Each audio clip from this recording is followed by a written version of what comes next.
ఈరోజు దేవుని వాగ్దానం మత్తయి సువార్త 25వ అధ్యాయం 1వ వచనం నుండి.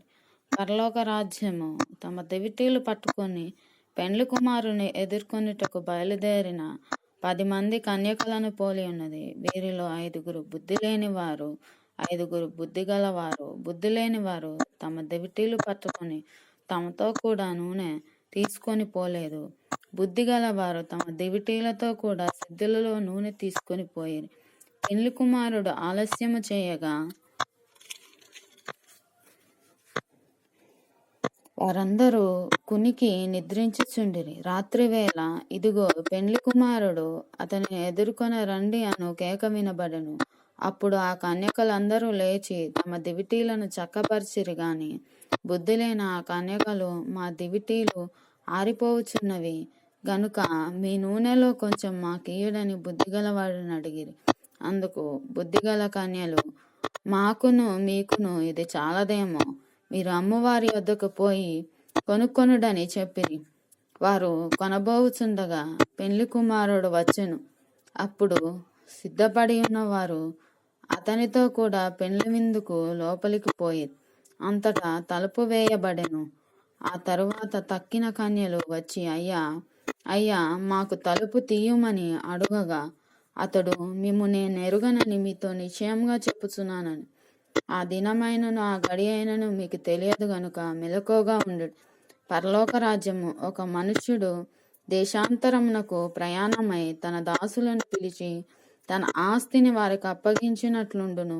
అతడు ఒకనికి 5 తలాంతులను, ఒకనికి 2, ఒకనికి 1 ఎవని సామర్థ్యం చొప్పున వానికి ఇచ్చి వెంటనే దేశాంతరము పోయెను.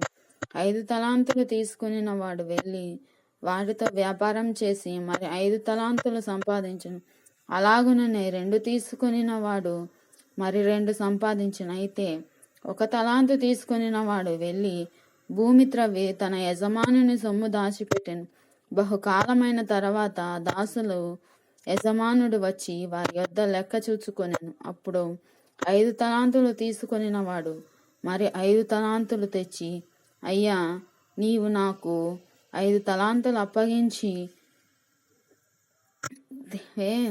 అదియుగాక మరి 5 తలాంతులు సంపాదించితినని చెప్పాను.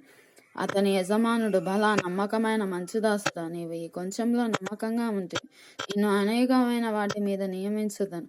నీ యజమానుని సంతోషంలో పాలు పొందుమని అతనితో చెప్పాను. అలాగే 2 తలాంతులు తీసుకుని వాడు వచ్చి, అయ్యా నీవు నాకు 2 తలాంతులు అప్పగించితివే, అవియుగాక మరి 2 తలాంతులు సంపాదించితనని చెప్పాను. అతని యజమానుడు, బలా నమ్మకమైన మంచి దాసుడా, నీవు ఈ కొంచెంలో నమ్మకంగా ఉంటివి, నిన్ను అనేకమైన వాటి మీద నియమించదు. నీ యజమానుని సంతోషంలో పాలు పొందుమని అతనితో చెప్పాను. తర్వాత 1 తలాంతు తీసుకుని వాడును వచ్చి, అయ్యా నీవు విత్తని చోట కోయివాడవును, చల్లని చోట పంట కూర్చువాడవు నాయన కఠినుడవని నేను ఎరుగుదును గనుక నేను భయపడి వెళ్ళి నీ తలాంతును భూమిలో దాచిపెట్టి తిని, ఇదిగో నీది నీవు తీసుకోనుమని చెప్పాను. అందుకు అతని యజమానుడు వానిని చూచి, సోమరివైన చెడ్డదాసుడా, నేను విత్తని చోట కోయివాడను, చల్లని చోట పంట కూర్చుకొని వాడనని నీవు ఎరుగుదువా? అట్లయితే నీవు నా సొమ్ము సాహుకారుల యొద్ద ఉంచవలసి ఉండెను.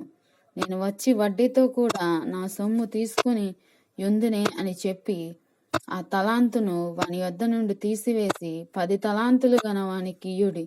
కలిగిన ప్రతి వానికి ఇయ్యబడును, అతనికి సమృద్ధి కలుగును. లేని వాని యొద్ద నుండి వానికి కలిగినది తీసివేయబడును.